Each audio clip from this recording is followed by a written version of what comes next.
दिल्ली उच्च न्यायालय ने अपने एक फैसले में भोजपुरी सिनेमा के गायक व अभिनेता खेसारी लाल यादव पर दूसरी म्यूजिक कंपनी के साथ गाना गाने के लिए 2 साल तक प्रतिबंध लगा दिया है।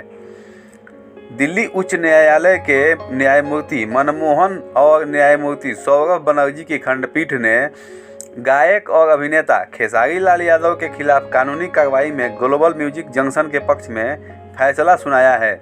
अदालत ने खेसारी लाल यादव को 30 सितंबर 2025 तक अपने नए गानों के लिए ग्लोबल म्यूजिक जंक्शन के अलावा किसी अन्य कंपनी से जुड़ने से रोक लगा दिया है। दरअसल खेसारी लाल यादव और ग्लोबल म्यूजिक जंक्शन के बीच 27 मई 2021 को 30 महीनों के भीतर 200 गानों को लेकर 5 करोड़ रुपए में करार हुआ था।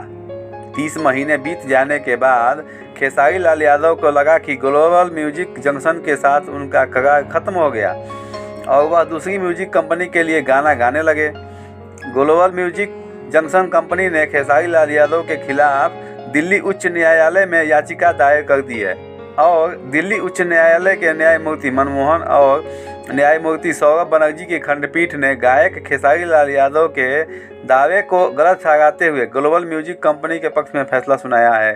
अभिनेता व गायक खेसारी लाल यादव ने अदालत के समक्ष अपनी बात रखते हुए कहा कि उनकी अंग्रेजी नहीं आती है, इसलिए वह एग्रीमेंट को ठीक से समझ नहीं पाए। ग्लोबल म्यूजिक ने उनके खिलाफ साजिश की है। खेसारी लाल यादव के इस तर्क को अदालत ने मानने से इनकार कर दिया और खेसारी लाल यादव को 30 सितंबर 2025 तक ग्लोबल म्यूजिक जंक्शन के अलावा दूसरी कंपनी के लिए रोक लगा दी है। तो दोस्तों, आप लोगों को ये मेरा वीडियो कैसा लगा कमेंट में मुझे ज़रूर बताएं और मेरे चैनल को सब्सक्राइब और लाइक ज़रूर करें दोस्तों, ताकि मेरे हर वीडियो का नोटिफिकेशन सबसे पहले आपको मिल जाए मेरे दोस्तों। जय हिंद।